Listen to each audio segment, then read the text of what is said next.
Bien, hermanos, nuestra clase del día de hoy trata de la autoridad en el cristianismo.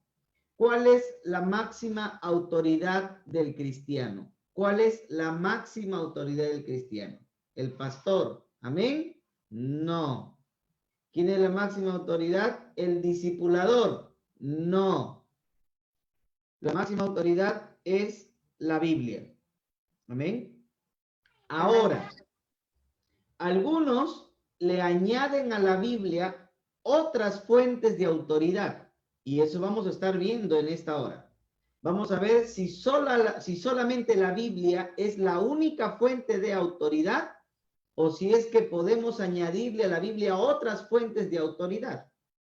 ¿Ok?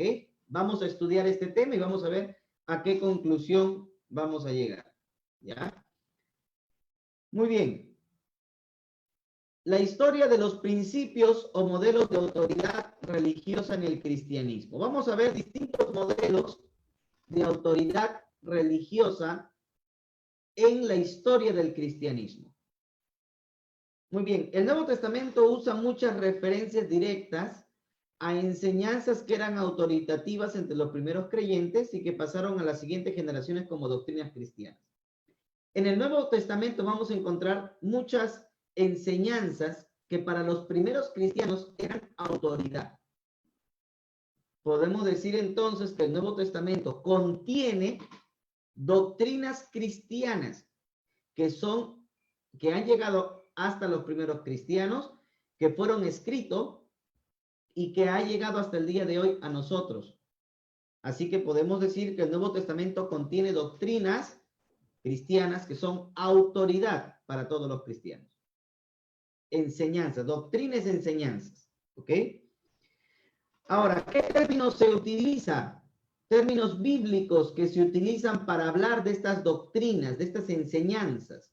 Bueno, se le llama la fe, o se le llama una sola fe, o se le llama sana doctrina, o se le llama buena doctrina, palabra fiel conforme a la doctrina. Son términos que se utilizan en la Biblia para hacer referencia a la doctrina cristiana, la doctrina cristiana en general, ¿no? Muy bien, vamos a tomar solamente un ejemplo de cada texto, ¿ya? ¿Alguien nos puede ayudar con Gálatas 1:23? Otro nos ayuda con Efesios 4:5. Otro nos ayuda con 2 de Timoteo 4:3. Vaya buscando el segundo, el tercero, busque así, porque de repente alguien llegó todo primero, ¿ya? Otro nos ayuda con 1 de Timoteo 4:6. Estoy tomando el primer texto de cada mención, ¿ya? Y el último nos ayuda con Tito 1:9, ¿ya? Que no sean siempre los repetidos para que todos podamos participar de este estudio bíblico. Muy bien, Gálatas 1:23. El que lo tiene lo lee.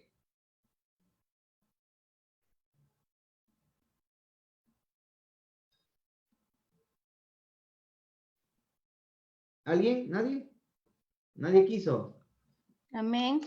Ya. Solamente oían decir, aquel que en otro tiempo nos perseguía, ahora predica la fe que en otro tiempo asolaba. Muy bien, gracias. Ahora predica la fe, hablando del apóstol Pablo, y esa referencia a la fe que antes asolaba se refiere a la doctrina cristiana que Pablo rechazaba y que luego, al convertirse al cristianismo, fue defensor, ¿no? Muy bien, Efesios 4:5.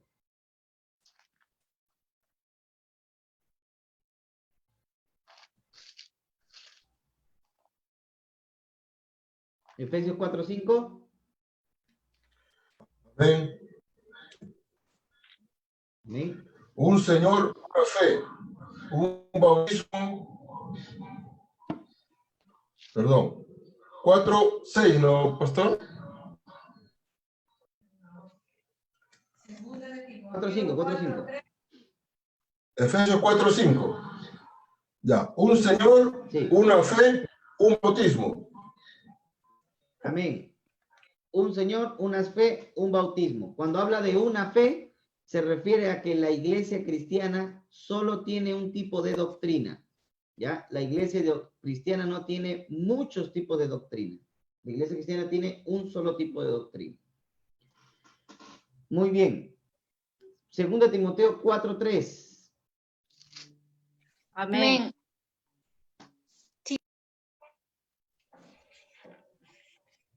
A ver, hermana, lee, hermana. Yo le había dicho lo mismo. Porque vendrá tiempo cuando no sufrirán la sana doctrina, sino que teniendo comezón de oír, se amontonarán maestros conforme a sus propias concupiscencias. Amén. Entonces, a este cuerpo de doctrinas cristianas se le llama sana doctrina. ¿Ok? Porque es una enseñanza que es sana, que edifica, que bendice, ¿no? Muy bien. También se le llama buena doctrina. 1 Timoteo 4:6. Amén. Amén. Amén. 1 Timoteo 4:6 dice, si esto enseñas a los hermanos, serás buen ministro de Jesucristo, nutrido con las palabras de la fe y de la buena doctrina que has seguido. Muy bien. Quiere decir que el apóstol Pablo, motivando a Timoteo, le dice de que él tiene que estar motivado siempre a poder enseñar la palabra de Dios, porque de esa manera sería un ministro aprobado, nutrido de la buena doctrina, buena enseñanza, ¿verdad? Buena enseñanza apostólica. Muy bien, Tito 1:9. Tenedor de la palabra fiel, tal como ha sido enseñada, para que pueda también exhortar con sana enseñanza y convencer a los que contradicen. Muy bien, se le llama entonces a la doctrina cristiana palabra fiel, ¿ok? Palabra fiel conforme a la enseñanza, o sea, cuando se dice palabra fiel conforme a la doctrina o conforme a la enseñanza, significa que la persona que está hablando habla algo que no contradice lo que se ha enseñado. Evidentemente se ha enseñado desde la época apostólica. Muy bien. Se dice que estas verdades doctrinales han sido transmitidas, enseñadas o entregadas. Ojo, ¿cómo han llegado estas verdades doctrinales hasta los cristianos? Por medio de la transmisión, por medio de la enseñanza o por medio de la entrega. Evidentemente la entrega a través de una enseñanza, ¿no? La transmisión por medio de la enseñanza. Y también la Biblia le llama a estas enseñanzas doctrinales tradiciones que han sido enseñadas o transmitidas. Tradiciones. Mire 2 de Tesalonicenses 2:15 y otro nos ayuda con 1 de Corintios 11:2. 2 de Tesalonicenses 2:15. Amén. Amén. ¿Lo puede leer? Segunda Tesalonicenses 2:15 dice, así que hermanos, estad firmes y retened la doctrina que habéis aprendido, sea por palabra o por carta nuestra. Muy bien. ¿Cómo llegaba la doctrina? Ahí la palabra griega es tradición. ¿Ok? La palabra griega es tradición, no doctrina. Entonces, ¿cómo llegó esa tradición? ¿Cómo llegó esa doctrina, esa enseñanza? ¿Cómo llegó hasta los cristianos? De dos maneras, sea por palabra, o sea, de forma oral, a través de una enseñanza, o por carta, de manera escrita. Llegó esa enseñanza. 1 de Corintios 11:2. Os alabo, hermanos, porque en todos os acordáis de mí y retenéis las instrucciones tal como os entregué. Amén. Y retenéis las enseñanzas tal como les entregué, ¿verdad? Pero allí también nuevamente encontramos las instrucciones, dice, ¿no? Las instrucciones. Ahí la palabra instrucciones en griego es tradiciones, ¿ok? Tradiciones. Entonces son tradiciones, enseñanzas, instrucciones, doctrinas que se transmitieron de la época apostólica a los cristianos, ya sea de forma oral o sea de forma escrita. Y los cristianos guardaron y preservaron esas doctrinas como autoridad para ellos. ¿Estamos o no? Por ejemplo, una doctrina que se ha transmitido desde la época apostólica es la divinidad de Cristo, ¿verdad? Cristo es Dios, plenamente Dios, y nosotros entendemos la divinidad de Cristo en base a los evangelios, a las epístolas paulinas, y por último, la conclusión maravillosa que hace el libro de Apocalipsis de la adoración al Cordero. Todo esto nos lleva a la conclusión de Cristo como Dios. Y evidentemente entre los primeros cristianos se creía que Cristo era Dios. La encarnación del Dios Yahvé profetizado o anunciado en el Antiguo Testamento, ¿verdad? Ahora, si alguien enseñaba algo distinto, por ejemplo, que Jesús es un Dios menor o que Jesús no es Dios, esto hubiera contradicho la doctrina cristiana. Esto hubiera sido contradictorio a lo que los cristianos habían sido enseñados, habían recibido por tradición de los primeros apóstoles, ¿verdad? Entonces, pregunta, ¿consideraban los primeros cristianos las doctrinas del Nuevo Testamento como autoridad o no? Sí, ¿verdad? Las consideraban como autoridad. Tanto que el mismo apóstol Pablo los felicita a los primeros cristianos, felicita a las primeras comunidades cristianas por no haberse apartado de lo que habían sido, de lo que habían recibido a través de la enseñanza. ¿Verdad? Entonces, evidentemente, esto nos lleva a la conclusión de que los primeros cristianos estaban, sí o sí, creyendo que las doctrinas del Nuevo Testamento eran doctrinas de autoridad para ellos. Ahora, aunque la Biblia utiliza 2 veces el término tradición para hablar de las enseñanzas cristianas, en Tesalonicenses y Primera de Corintios, ese término también se ve como algo negativo en Colosenses 2:8, ¿no? Así que es un término que se puede utilizar para algo bueno en referencia a la doctrina cristiana, pero también es un término que se puede utilizar para algo malo, específicamente a enseñanzas nocivas, a enseñanzas perjudiciales que estaban entrando en el inicio del siglo II de la Iglesia cristiana, llamada gnosticismo, ¿no? Doctrinas gnósticas, que en algún momento lo vamos a explicar también con mayor detalle. Esas verdades doctrinales, esas enseñanzas apostólicas son denominadas como lo que se te ha encomendado o el depósito. ¿Cómo le llama Pablo a estas verdades doctrinales de los primeros apóstoles, de los primeros cristianos que fueron transmitidas a las comunidades cristianas? ¿Cómo el apóstol Pablo le llamó lo que se te ha encomendado? Vamos a ver, 1 de Timoteo 6:20, 2 de Timoteo 1:14. A ver, ¿quién tiene el primer texto? ¿Quién tiene el segundo? Amén. 6:20. Primera de Timoteo 6:20. Dice, oh Timoteo, guarda lo que se te ha encomendado, evitando las profanas pláticas sobre cosas vanas, los argumentos de la falsamente llamada ciencia.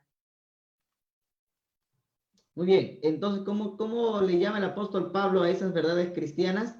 Le llama lo que se te ha encomendado. ¿Qué se le ha encomendado? Que anuncie, que predique, que enseñe, que reprenda en base a las verdades cristianas. Evidentemente se está refiriendo a las doctrinas o enseñanzas cristianas. También se le llama el depósito. 2 Timoteo 1:14. Guarda el buen depósito por el Espíritu Santo que mora en nosotros. Muy bien. Guarda el buen depósito. O sea, guarda la doctrina, guarda la enseñanza, guarda las tradiciones que se te ha enseñado, se te ha encomendado. Guárdalo por el Espíritu Santo. ¿Entiende? Entonces, Todos estos textos nos hacen ver que ya para la época del siglo I, de la época de la iglesia primitiva, es evidente de que los primeros cristianos creían que las enseñanzas apostólicas eran enseñanzas autoritativas para la iglesia. Eran enseñanzas que de por sí, de manera intrínseca y natural, eran enseñanzas que no podían ser contradichas, que no podían ser, podían ser refutadas, porque eran la máxima autoridad para los cristianos. Muy bien, ahora vamos a estudiar cuáles fueron las vías autoritativas y reconocidas que transmitieron estas verdades doctrinales. Ojo, nos hemos dado cuenta que las doctrinas esenciales del cristianismo, ¿verdad?, fueron transmitidas, dice el apóstol Pablo, de forma oral, pero también de forma escrita, ¿verdad? Ahora, vamos a examinar algo más. Vamos a estar viendo cuáles fueron esas vías autoritativas, cuáles fueron esas vías reconocidas que transmitieron esas verdades doctrinales. ¿Ok? Muy bien. La era patrística. ¿A qué nos referimos con la era patrística? Nos referimos a los padres posapostólicos. ¿Quiénes son los padres posapostólicos? Son discípulos de los apóstoles. Cuando Cristo muere, Cristo se va al cielo, pero deja a los apóstoles establecer la iglesia cristiana en la tierra. ¿Los apóstoles tuvieron discípulos o no? Y esos discípulos también tenían otros discípulos.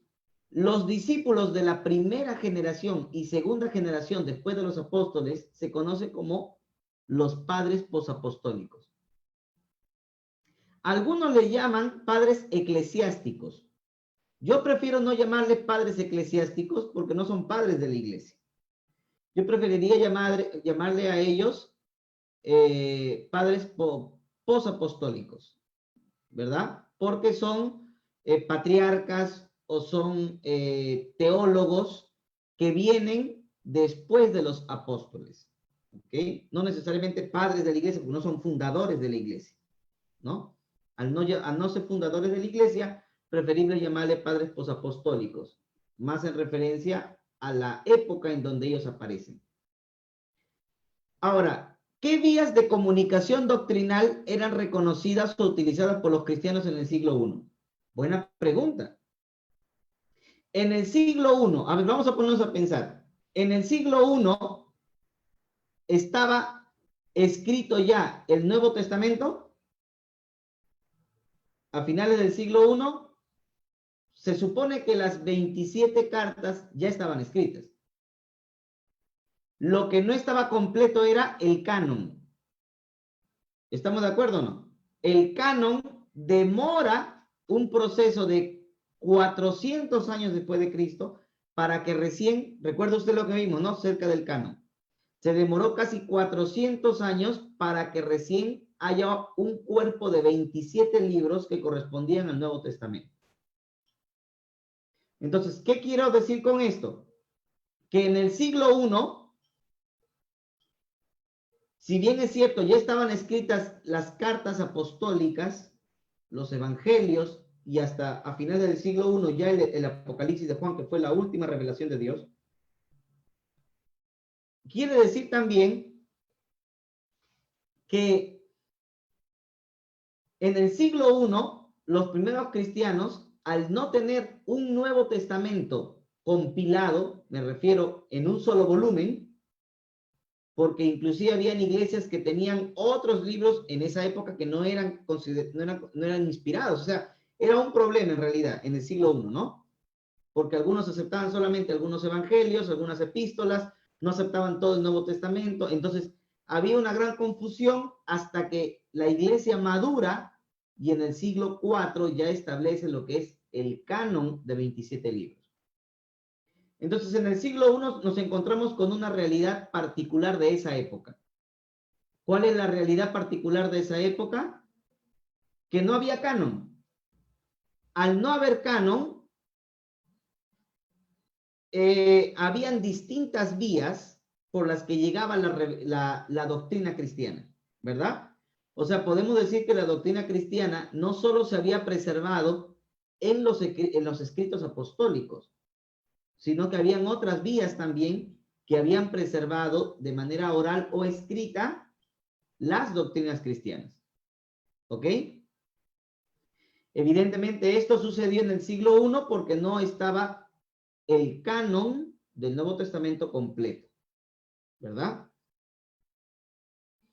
Ahora, ¿cuáles fueron todas esas vías que los cristianos creyeron que eran vías autoritativas de doctrinas cristianas? En realidad es muy difícil la pregunta.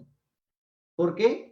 Porque no tenemos un documento escrito que diga estas son las 5 o las 6 o los 7 documentos que la iglesia creía que eran las vías de transmisión de la doctrina cristiana. No tenemos un documento que diga cuáles eran esas vías. ¿Ok? Pero, por ejemplo, tenemos algunas referencias. Los dichos de Jesús, como los relatos sobre la vida, la muerte, la pasión de Cristo, fueron transmitidas oralmente, pero no está claro durante cuánto tiempo continuó esa costumbre después de la aparición de los evangelios canónicos. Miren, los evangelios, voy a usar mi pizarrita, ¿ya? Mi pizarrita teológica. Ok. Muy bien. Vamos a dibujar acá la muerte de Cristo. ¿Ok? Esta es la muerte de Cristo. Y ahora nos vamos nosotros, hacemos una pequeña línea del tiempo. ¿Ok? Muy bien. Ahora, en esta línea del tiempo, vamos a ver algunas cosas interesantes. Número 1, vamos a considerar que Cristo muere en el año 33 aproximadamente, ¿no? 33 después de Cristo. Ahora, más o menos, los evangelios de Marcos, el evangelio de Marcos, por ejemplo, evangelio de Marcos, fue escrito cerca del año 50, El evangelio de Mateo fue escrito cerca del año 70. Lucas fue escrito cerca del año 60. Más o menos, no son aproximados. ¿Ok? Ahora, y el libro de Juan fue escrito cerca del año 90. ¿Ok? Juan. Ahora, pregunta. Cuando se escribieron los evangelios, ¿seguían circulando de manera oral relatos sobre la vida de Cristo o no? Evidentemente, seguían circulando relatos escritos y orales. Todavía seguían circulando. ¿Por qué? Porque no todas las iglesias tenían una copia de los 4 evangelios. No todas las iglesias habían aceptado los 4 evangelios. ¿Me entienden o no? Recuerda que estamos hablando del siglo I, en donde no había un canon definido. Entonces, no solamente habían, cuando se escribieron los evangelios, fueron las únicas fuentes de transmisión de lo que Cristo hizo y de lo que Cristo habló. Porque aún después de que se escribió los evangelios, todavía seguían relatos orales y escritos sobre la persona de Cristo, sobre lo que dijo e hizo, ¿verdad? Ahora, no sabemos qué tiempo, no podemos decir, bueno, en este año específicamente en este año, se acabó los relatos escritos y orales independientes y solamente se aceptaron los 4 evangelios. No, no podemos decir en qué fecha sucedió eso. Es muy difícil saberlo. ¿Me entienden o no? Entonces, nuestra conclusión es que en el siglo I, ¿verdad? En el siglo I todavía, a pesar de que estaban los evangelios escritos, todavía circulaban relatos sobre la vida de Cristo y sobre lo que él habló, ¿verdad? Muy bien, el mensaje central del cristianismo, lo que en griego se llama kerygma o kerugma, el mensaje central, el kerugma proclamado por el cristianismo primitivo, que es el evangelio, la proclamación cristiana es el evangelio, esa es la centralidad del mensaje, ¿verdad? La muerte y la resurrección de Jesús. Ese mensaje central parece haber funcionado como una verdad doctrinal y autoridad para los primeros cristianos. O sea, quiere decir que entre los primeros cristianos, la muerte y la resurrección de Cristo era una verdad central, cardinal, que nadie podía refutar. Ahora, nuevamente, esta era una verdad no necesariamente escrita, pero era una verdad oral. Todos los cristianos creían eso, ¿verdad? Y nadie refutaba esta afirmación cristiana del siglo I que ha llegado a nosotros por medio de lo que Pablo escribe en 1 Corintios 15. En 1 Corintios 15, capítulo 15, versículo 3 y 4, dice la Biblia, porque primeramente os he enseñado lo que asimismo recibí. O sea, está hablando de una doctrina, una enseñanza que él ha recibido, que es una autoridad, que es una doctrina, ¿no? Que Cristo murió por nuestros pecados y conforme a las Escrituras, y que fue sepultado y que resucitó al tercer día conforme a las Escrituras. ¿Ve? Entonces, estas son verdades doctrinales que circulaban en la época de la iglesia primitiva. Verdades centrales que no eran refutadas por ningún cristiano. ¿Hasta ahí estoy claro, hermano? Muy bien, preguntas. De repente alguien quiere preguntar algo. ¿O todo está claro? Más claro, ni las aguas de la Chirana. Muy bien. Amén, amén. Ok, seguimos. Los primeros cristianos tenían la Biblia hebrea como la traducción al griego. O sea, los primeros cristianos, cuando hablaban de la escritura, usted recordará, hablaban de la palabra de Dios, pero se referían específicamente ¿a qué? Al Antiguo Testamento. Pero ellos usaban una traducción del Antiguo Testamento, porque el Antiguo Testamento fue escrito en hebreo. Así que ellos usaban una traducción. Esa traducción se llamaba la Septuaginta, ¿verdad? Se llamaba la Septuaginta.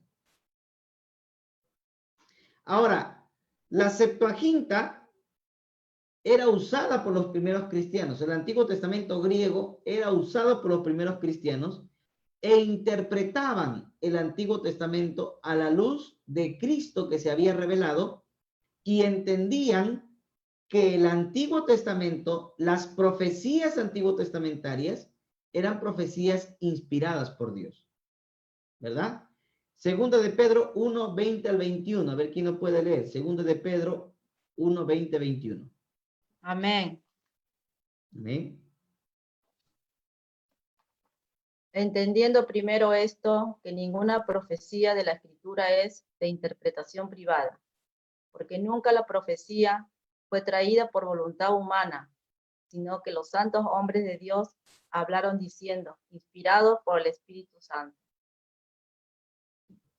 Muy bien. ¿Qué quiere decir? Quiere decir evidentemente que los primeros cristianos consideraban que las profecías antiguo-testamentarias, al tener su cumplimiento en Cristo, son profecías que tienen autoridad en sí mismas, ¿verdad? Tienen autoridad en sí mismas, son autoridad para los cristianos. Entonces, ya no solamente era la declaración de la muerte y resurrección, el querugma, el mensaje central, sino que aparte del mensaje central, ellos también tenían que el Antiguo Testamento como autoridad. ¿Estamos o no? Y entonces vamos acá a nuestra pizarrita teológica, vamos a volver y vamos a poner las fuentes de autoridad en el siglo I. ¿Ya? ¿Qué fuentes de autoridad había en el siglo I? Vamos a poner acá. fuentes de autoridad cristiana en el siglo I después de Cristo. Muy bien, ¿cuáles son esas fuentes de autoridad? Ya estamos viendo, la primera es la confesión cristiana,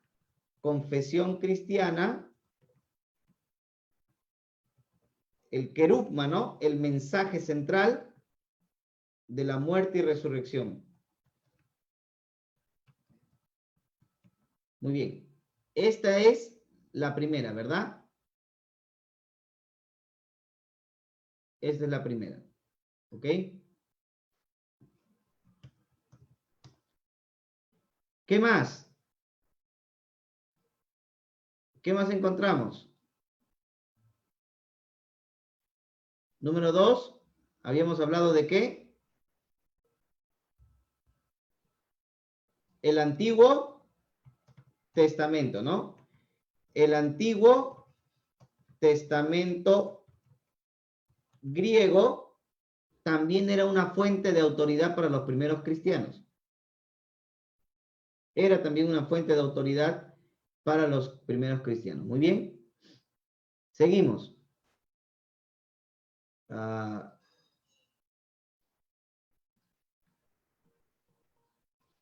En la época del siglo I, habían profetas inspirados en la iglesia que estaban en actividad y actuaban bajo la inspiración del Espíritu Santo. Es probable que tales profetas hayan sido considerados transmisores de las verdades cristianas y autoridades en el cristianismo primitivo, ¿sí o no? En el siglo I habían profetas y esos profetas evidentemente eran también considerados portadores de la palabra de Dios y por ende transmisores de la doctrina cristiana. Así que los profetas también eran otra fuente de autoridad, profetas cristianos. En esa época sí había profetas cristianos. Pastor, ¿en esta época hay profetas? Sí hay profetas, todos falsos. Muy bien. Seguimos. Algunas colecciones de normas éticas han circulado entre las iglesias y es probable que hayan sido reconocidas en los círculos del primer siglo como autoritativas. Miren, había un libro que no entró al canon del Nuevo Testamento, ¿ok? No entró al canon del Nuevo Testamento, no formó parte de uno de los libros del Nuevo Testamento, pero era un libro muy amado y muy respetado por los primeros cristianos. Se llama la Didaché. ¿Qué cosa es la Didaché? Para los que quieran investigar. La Didaché es un libro cristiano muy antiguo, del siglo I, en donde se escribía o donde se transmitió muchas normas éticas, no doctrinales, sino éticas. Cómo ser un buen cristiano, cómo contribuir para el avance de la obra de Dios, ¿entiende? Inclusive se habla del diezmo, en la Didaché se habla del diezmo y se dice que los cristianos debían diezmar para apoyar a los profetas, que en esa época todavía habían profetas, ¿verdad? Para apoyar a los profetas y a los maestros. Entonces, no era un cuerpo doctrinal, ¿me entienden o no? No era un cuerpo doctrinal, era un cuerpo o un libro de normas éticas que practicaban los primeros cristianos.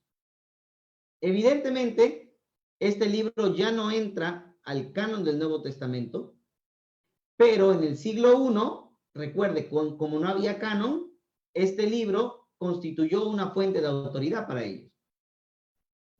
No fuente de autoridad doctrinal, sino fuente de autoridad ética.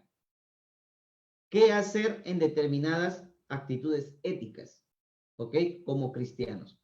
¿Por qué? Porque recuerden que muchos de los procedimientos del cristianismo del siglo I venían de procedimientos o de la ética judía, de la religión judía. Pero muchos cristianos que no judaizaban porque no eran judíos, tenían que tener normas éticas, ¿me entiende? no judías, pero sí cristianas. Entonces era necesario un libro como este en ese momento particular, ¿no? Entonces, evidentemente, la Didache transmite, y si usted lo quiere leer, léalo también, va a encontrar cosas interesantes allí, de qué creían los primeros cristianos en el siglo I, ¿no? Nos va a transmitir tradiciones muy antiguas de los primeros cristianos concernientes a su forma de actuar, ¿ok? A su ética. Muy bien, ¿qué más tenemos? Aunque a finales del siglo I parece que ya habían sido redactados todos los libros del Nuevo Testamento, no está claro en qué medida eran considerados vías distintivas de autoridad religiosa para los cristianos. Eso es lo que le decía, ¿no? Para finales del siglo I, ya todos los libros del Nuevo Testamento habían sido escritos. Pero como no había un canon, no podemos decir que todas las iglesias hayan seguido los 27 libros. ¿Me entienden o no? Eso ya se hace posteriormente en la época del canon. Entonces, hermanos, evidentemente nos encontramos que la iglesia cristiana en el siglo I tenía distintas formas de autoridad, ¿no? A manera de conclusión en este punto, distintas vías de autoridad. ¿Cuáles eran esas vías? Por lo menos 4 vías de autoridad.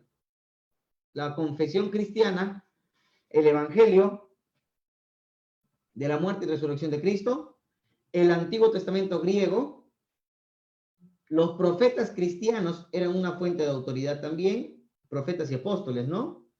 Y la Didache, un libro de normas éticas del siglo I de los primeros cristianos. Eran por lo menos 4 fuentes de autoridad que tenían los primeros cristianos en el siglo I. ¿Ok? Muy bien, hacia finales del siglo II empezó a reconocerse un modelo triple de autoridad religiosa. O sea, 100 años después, ya las iglesias comenzaron a reconocer 3 autoridades para los cristianos. ¿Ok? 3 autoridades. En las obras de Ireneo y de Tertuliano, padres posapostólicos, se habla de 3 fuentes de autoridad para los primeros cristianos. El Antiguo Testamento, curiosamente incluyendo los deuterocanónicos. ¿Por qué? Porque la Septuaginta traía los deuterocanónicos, ¿verdad? Entonces, el Antiguo Testamento era una autoridad para los creyentes, más las escrituras cristianas. Evidentemente, para el siglo II, ya muchas iglesias tenían varias copias del Nuevo Testamento o de los libros que se conformarían en el Nuevo Testamento y que muchos ya consideraban escrituras cristianas.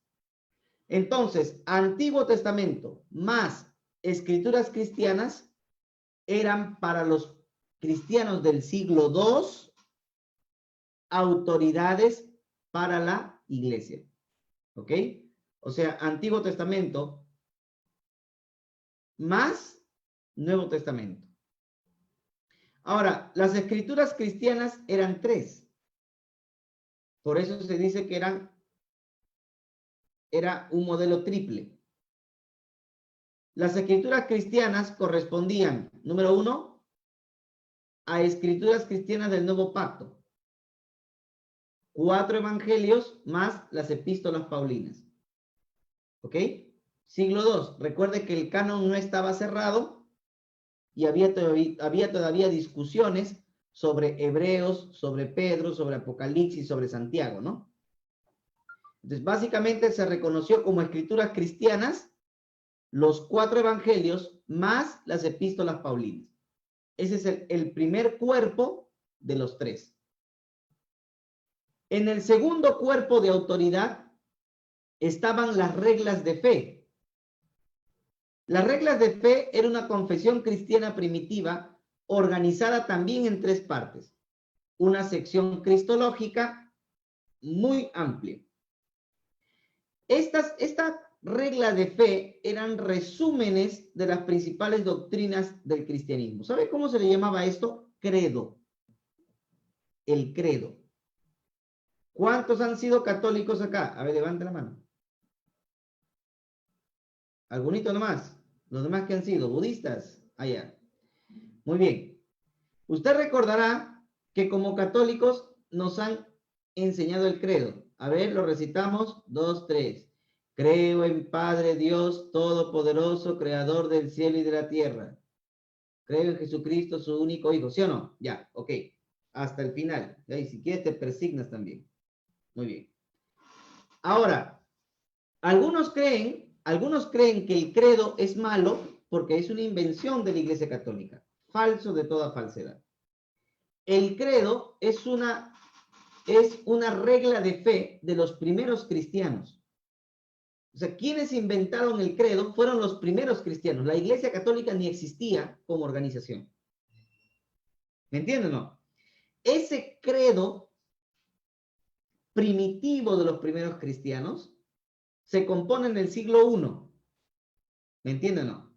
Ahora, si usted se da cuenta, ese credo primitivo, ese credo cristiano, resume las doctrinas principales, ¿verdad? Creer en Dios Padre, creer en Jesucristo como único Hijo, que nació, que murió, que resucitó y que viene a juzgar a vivos y a muertos por segunda vez. Un resumen de la doctrina cristiana, ¿verdad? Luego, creer en el Espíritu Santo, creer en la iglesia cristiana, ¿verdad? Y creer en la comunión cristiana. O sea, es un resumen. El credo es un resumen de las principales doctrinas cristianas. ¿Estamos o no? Es una confesión de fe. Ahora, ¿los cristianos tenemos confesiones de fe o no? Sí. Nosotros acá en la iglesia tenemos nuestra confesión de fe y aceptamos miembros luego de que les damos la confesión de fe y ellos firman un documento aceptando nuestra confesión de fe. Entonces, los cristianos tienen confesión de fe y la confesión de fe de los primeros cristianos era el credo.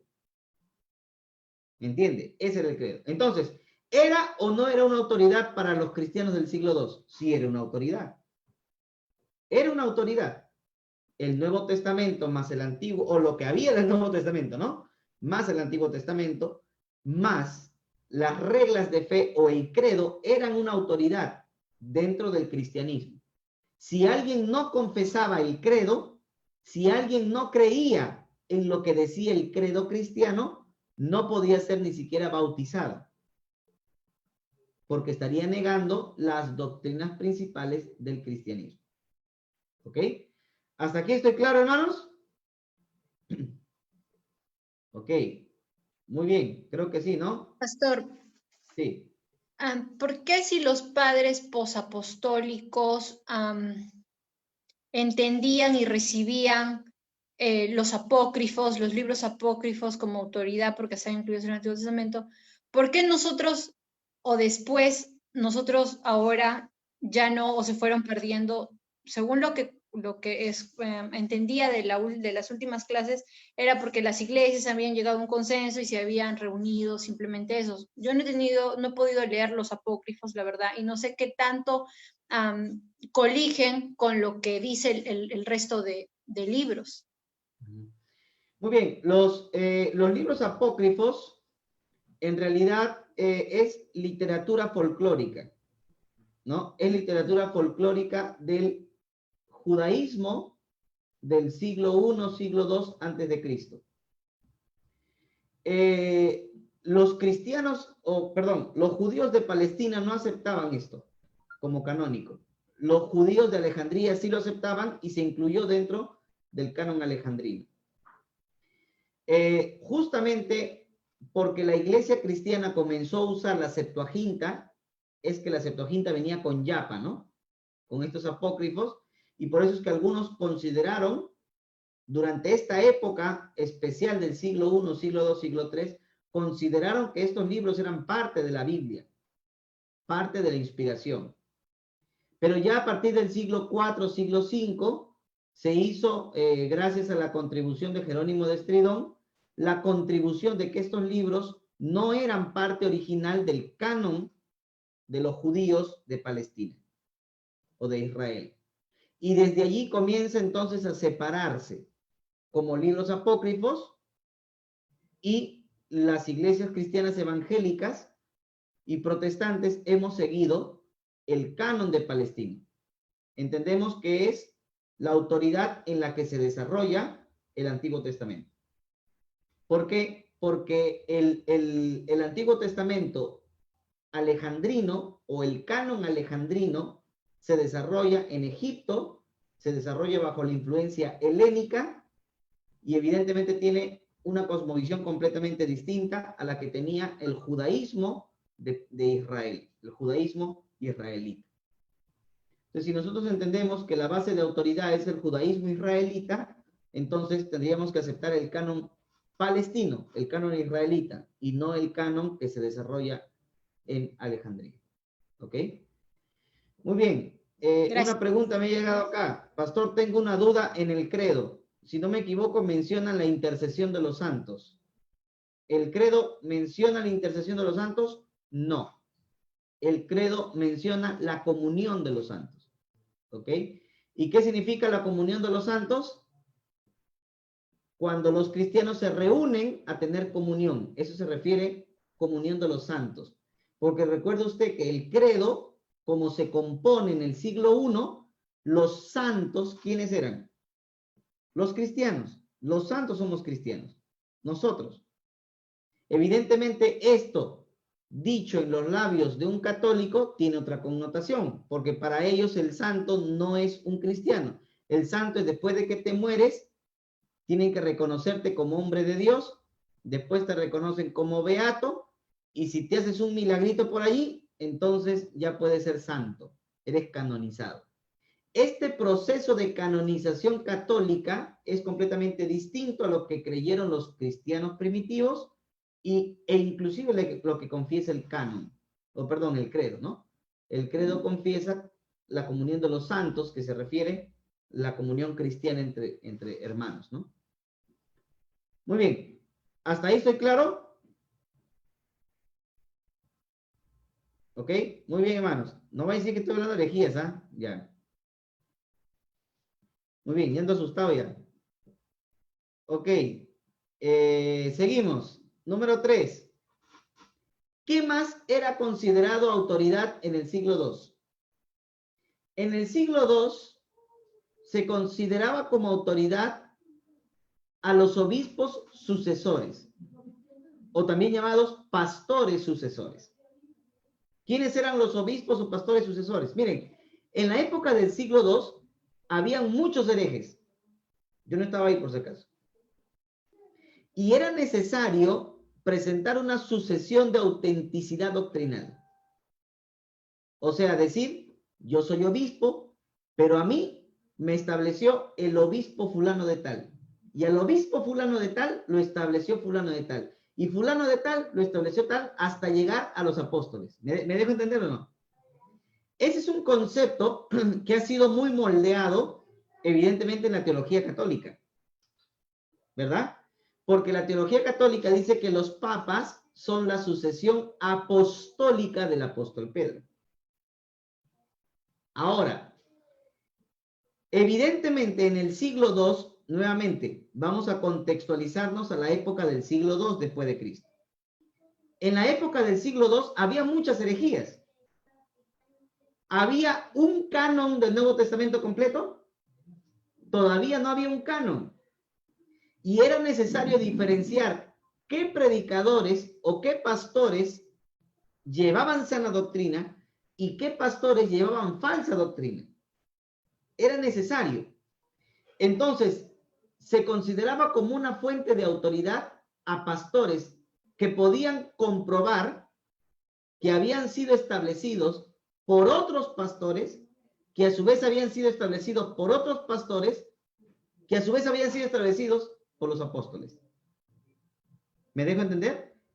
O sea, eran una fuente de autoridad los pastores, obispos, porque pastor es obispo, eran una fuente de autoridad reconocida los obispos que podían comprobar que también eran de una línea doctrinal que venía de los apóstoles. ¿Ok? Que pudieran comprobar esto. Entonces, para la época del siglo II, habían tres fuentes de autoridad. Número uno, las escrituras cristianas, el antiguo pacto, más las escrituras cristianas, más las reglas de fe, más los obispos sucesores. ¿Entienden? Estas eran las tres fuentes de autoridad que tenían los primeros cristianos. Nuevamente, ¿por qué, pastor? ¿Acaso no tenían solo la Biblia? ¿Acaso Lutero no dijo sole fide y sola Biblia? Sí, ahora, pero en esa época particular de la historia del cristianismo no había un canon completo. ¿Me entiende? Por eso usted se da cuenta de la necesidad de un canon, ¿no? Era necesario un canon, porque todas estas cosas, mientras no hay un canon, mientras no hay un cuerpo de libros que digan esto es lo que creemos los cristianos, sino que hay muchas epístolas, muchos evangelios, muchos apocalipsis. Entonces, ¿qué pueden creer los cristianos? Eso causaba más confusión. Entonces, se buscaban otros medios, no solamente las escrituras cristianas, algunas de ellas ya reconocidas, sino también el credo e inclusive la sucesión de autoridad pastoral apostólica entre los primeros obispos del siglo II. ¿Ok? Muy bien. Acá hay un teólogo, Carl Heusi, escribe, durante el año 50 después de Cristo, las personas que recibían el bautismo, el Espíritu Santo, y llamaban a Jesús Señor, pertenecían a la iglesia cristiana. O sea, en la época del siglo I, ¿cómo tú pertenecías a la iglesia cristiana? Te bautizabas, recibías el Espíritu Santo, confesabas a Jesús como Señor y ya te daban tu ficha de membresía en la iglesia cristiana, ¿sí o no? Pero para el año 180 después de Cristo, estamos hablando del siglo II, lo que acabamos de ver, para el siglo II solo podía pertenecer a la iglesia cristiana quien reconocía la regla de fe, o sea, el credo, el canon del Nuevo Testamento que estaba en esa época y la autoridad de los obispos. Si alguien, por ejemplo, decía, yo creo lo que dice el Nuevo Testamento y creo lo que dice el credo, pero yo no creo lo que dice este pastor, no entraba a formar parte de la iglesia cristiana. ¿Me entienden o no? Ahora, alguien diría, qué extremista. Es que en esa época había tantas herejías que no se podían dar el lujo de abrir la iglesia y recibir a cualquier persona. Y siendo que las iglesias cristianas preservaban la doctrina que estaba siendo atacada, era necesario que solo pastores reconocidos por su enseñanza y reconocidos por su sucesión histórica apostólica pudieran cerrar sus puertas y custodiar las iglesias para evitar que falsas doctrinas entraran a la iglesia. ¿Me dejo entender o no? Por eso no aceptaban cualquiera. Al principio de la iglesia cristiana, sí, pues. Te bautizabas, recibías el Espíritu, llamabas a Jesús Señor y estaban los apóstoles. Chévere, que todo el mundo entraba a la iglesia cristiana. Pero en el siglo II no. ¿Me entienden o no? En la iglesia cristiana, por tratar de cuidar la iglesia, había que reconocer tres autoridades. La autoridad de los obispos, el canon conocido del Antiguo Testamento en esa época y la regla de fe. ¿Ok? Eso era lo que servía para ingresar a la iglesia cristiana en el siglo II. En el siglo II. Muy bien. Durante los siglos IV, ojo, el siglo IV ya, o sea, han pasado 200 años más. Durante el siglo IV, los credos y los concilios de la iglesia eran considerados modelos de autoridad doctrinal. ¿Qué cosa es un concilio?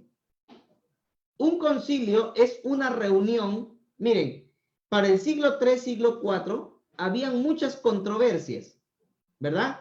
En torno, uno, al canon. Número dos, la persona de Cristo. Algunos decían que era divino, otros decían que no era divino. Otros decían que era divino, pero no humano. Otros decían que era humano, pero no divino. Había mucha controversia acerca de la persona del Espíritu Santo. ¿Me entienden o no? Había muchas controversias. Entonces, para poder solucionar esas controversias y para que todas las iglesias hablen lo mismo y que no haya distintas posturas doctrinales, entonces se convoca un concilio. El concilio es una reunión en donde los pastores de las iglesias se reúnen, los obispos de las iglesias se reúnen para discutir el tema problemático, llegar a un consenso doctrinal y que todos queden satisfechos. ¿Me entienden o no? Ese es un concilio. Evidentemente, durante la época de la iglesia cristiana, los primeros siglos de la iglesia cristiana, se hicieron varios concilios. Y en esos concilios se llegaron a acuerdos. Por ejemplo, en el concilio de Calcedonia se llega a la plena divinidad y humanidad de Cristo. ¿Me entiende? En el concilio de Cartago se llega a aceptar los 27 libros del Nuevo Testamento para todas las iglesias cristianas de Occidente. Entonces, evidentemente, los concilios ¿son buenos o son malos? Son buenos, porque permitieron que los primeros cristianos pudieran formar bases sólidas. ¿Ok? Bases sólidas. Y los concilios se convirtieron en medios para poder resolver las disputas teológicas que habían en los primeros siglos de la época cristiana a falta de un canon.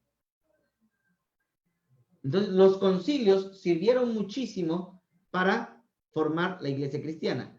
Ahora, esto quiere decir, esto es muy importante, esto quiere decir que las conclusiones a las que llegaban los concilios se convirtieron en autoridad o no se convirtieron en autoridad.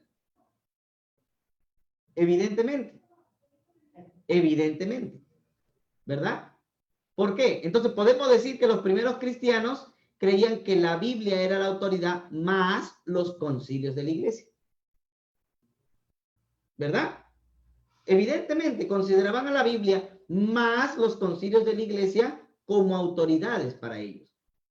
Porque esos concilios se convirtieron en su momento en un medio de resolver las disputas teológicas que existían en los orígenes del cristianismo. Muy bien. El pensamiento de muchos padres posapostólicos durante los siglos IV y V era un reconocimiento de la autoridad suprema de las escrituras canónicas. O sea, muchos padres posapostólicos durante el siglo IV y V reconocían también ya completo el canon, reconocían que sobre los concilios, reconocían que sobre la didaché, reconocían que sobre la autoridad de sucesión apostólica, el Nuevo Testamento era la autoridad suprema. ¿Por qué? Porque ya tenían un Nuevo Testamento completo. Ya había un canon. Y al haber un canon, entonces el canon, el Nuevo Testamento se convierte ahora en autoridad suprema. O sea, como que ya vemos que está entrando, ¿no? En escena el Nuevo Testamento o la Biblia, ya completa Antiguo y Nuevo Testamento, como única autoridad suprema. Evidentemente, esto sin dejar de lado los concilios, sin dejar de lado todo lo que la iglesia había hecho durante mucho tiempo, a falta de un canon para poder suplir esa necesidad, ¿no? Pero evidentemente consideraban ya las escrituras canónicas como autoridad suprema para los cristianos. Hermanos, se me fue la hora. Rápido nomás. ¿Qué opinan ustedes? ¿O nos quedamos unos minutitos? Amén, Amén. pastor. Amén. Amén. Ya, a ver, no sé, vamos a ver hasta dónde puedo avanzar. Ya, vamos a avanzar un poquito más. Esto no va ya, hasta el punto B. Luego ya nos vamos ya hasta la próxima clase. Muy bien. Eso es en la era patrística. Vamos a hablar de los cristianos ortodoxos. ¿A qué nos referimos con cristianos ortodoxos?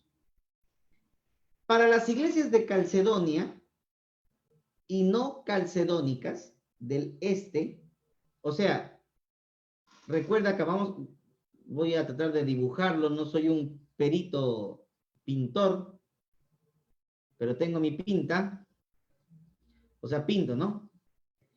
Muy bien.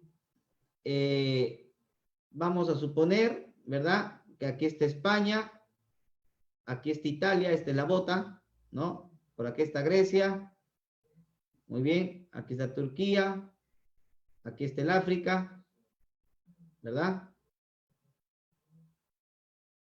Ya, ok. Esta es Europa. Ok, vamos a poner acá Europa. Europa, esto es Asia. Aquí está Israel. ¿Ok? Muy bien. ¿Hasta ahí se ubican? ¿Sí? Aquí está Egipto. Aquí está Arabia. ¿Se ubican o no se ubican? Ya. Aquí está España. ¿Estamos? ¿Ya estamos un poquito más ubicados? Ya. Ahora, miren. Recuerde usted que el Imperio Romano se había dividido en el año 397. En el Imperio Romano de Oriente y el Imperio Romano de Occidente. ¿Usted recordará eso o no? ¿Verdad? Entonces, prácticamente al dividirse el Imperio Romano, ¿verdad? Hacen una división así más o menos. Ahí está. Fue una división así. Las iglesias de acá para acá eran llamadas iglesias occidentales y las iglesias de acá para acá eran llamadas iglesias orientales. Orientales. ¿Estamos o no? Iglesias orientales. Ahora, esto es importante reconocer. ¿Por qué? Porque las iglesias occidentales estaban gobernadas por Roma, o sea, la iglesia romana, ¿verdad? Mientras que la iglesia oriental estaba gobernada por Constantinopla, que estaba acá, en Turquía, ¿verdad? Constantinopla. O perdón, acá, ¿verdad? Entonces, ¿qué quiere decir? Que en la ciudad de Constantinopla, ¿no? Ahora, estas iglesias con sede en la ciudad de Constantinopla se concentraron allí. La autoridad venía de allí. Mientras que de las iglesias de Roma, la autoridad venía de Occidente, de las iglesias de Roma. Y entonces se divide, por decir así, el cristianismo en iglesias occidentales e iglesias orientales. ¿Hasta ahí me dejé entender? ¿Ok? Ahora, para las iglesias de Calcedonia y no calcedónicas del este, o sea, del oriente, el apelar a las escrituras, Antiguo más Nuevo Testamento, y a la tradición apostólica, o sea, lo que los padres posapostólicos decían, más los concilios históricos, era la autoridad suprema. O sea, los cristianos de las iglesias de Oriente no solamente tenían la Biblia, Antiguo y Nuevo Testamento, como autoridad. ¿Me entienden o no? Sino que ellos también decían que autoridad era la tradición de los apóstoles. Llámese los concilios y lo que los primeros padres posapostólicos escribieron. Así que era la Biblia más la tradición. Eso fue lo que se estableció en muchas iglesias ortodoxas. Las iglesias de Oriente se llaman iglesias ortodoxas. ¿Me entienden o no? Entonces, estas iglesias de Oriente comenzaron a enseñar que la Biblia más la tradición eran fuente de autoridad para los cristianos. Esta afirmación fue sustentada en el siglo VII por Máximo el Confesor. Máximo el Confesor era un patriarca o un obispo de una de las principales iglesias de Oriente. Y para el siglo VII, él dijo que la lámpara de la escritura solamente puede verse si se apoya en el portalámparas de la iglesia. O sea que la Biblia solamente puede ser entendida por medio de las tradiciones de los concilios y de los que habían enseñado los padres posapostólicos. La Iglesia Ortodoxa de Oriente aceptó la autoridad solamente de 7 concilios ecuménicos. ¿A qué me refiero con concilios ecuménicos? Concilios en donde participaron la mayor cantidad de iglesias. ¿Se acuerdan de esos concilios del siglo 3, 4? Ya.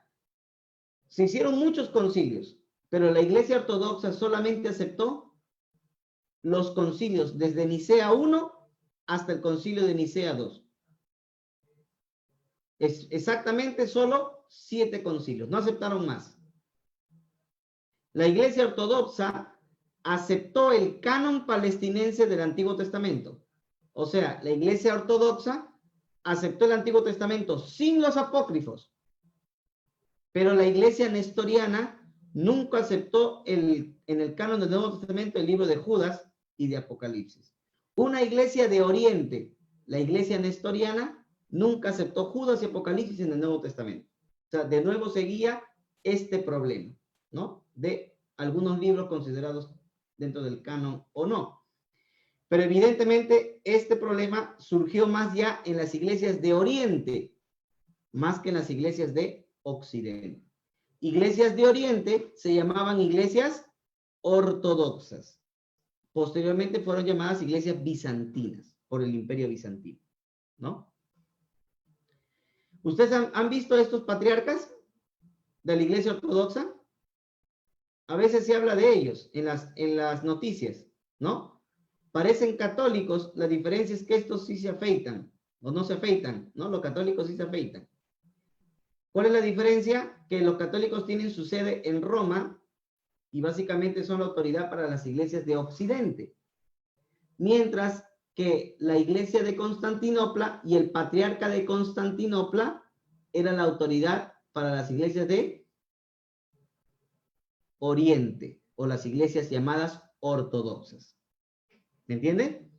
Entonces, las iglesias ortodoxas rechazaron la exaltación occidental de la autoridad del obispo de Roma y se separaron de ellos hasta la actualidad. Cuando el obispo de Roma en el siglo 6-7 comenzó a decir que él era el único a quien tenían que obedecer todas las iglesias de Oriente dijeron: tú estás loco, ¿qué has comido? ¿Qué te ha caído mal?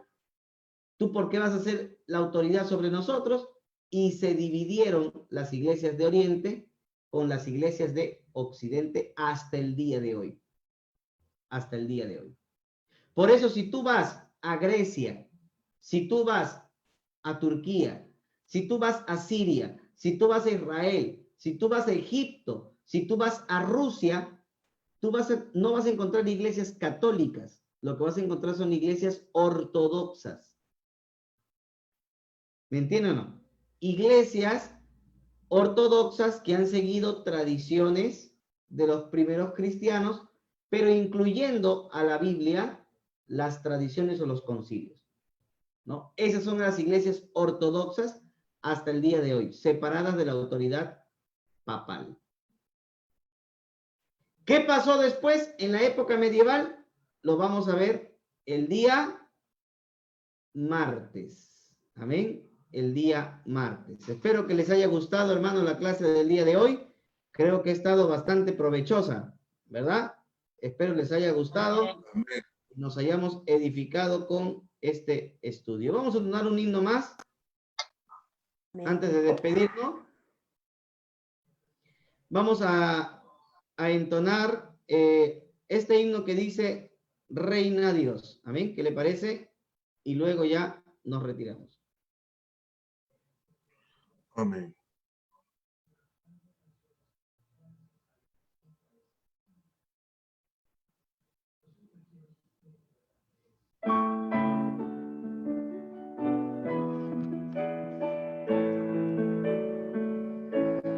Cuán bellos son los pies de aquel que anuncia hoy doctrinas del Señor. Predica paz, proclama gozo y salvación. Reina Dios, reina Dios, reina Dios, reina Dios, reina Dios, nuestro Dios. No vimos hermosura ni atractivo en él, cuando en la cruz murió, fue afligido, mas su boca no abrió. Redención Él logró. Reina Dios, reina Dios, reina Dios, nuestro Dios. Venció la tumba con poder y gloria real, resucitó. Jesús, hoy a la diestra de su Padre Él está. Gloria a Dios, vive hoy. Reina Dios, reina Dios, reina Dios, nuestro Dios. Reina Dios, reina Dios, reina Dios, nuestro Dios.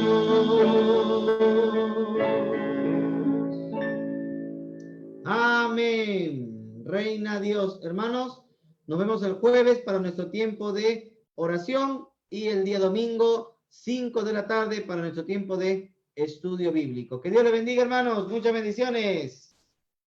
Bendiciones, buenas noches. Bendiciones para Bendiciones, todos. hermanos. Dios les bendiga. Bendiciones, hermana Heidi. Bendiciones, hermanos. Bendiciones, hermanos. Bendiciones,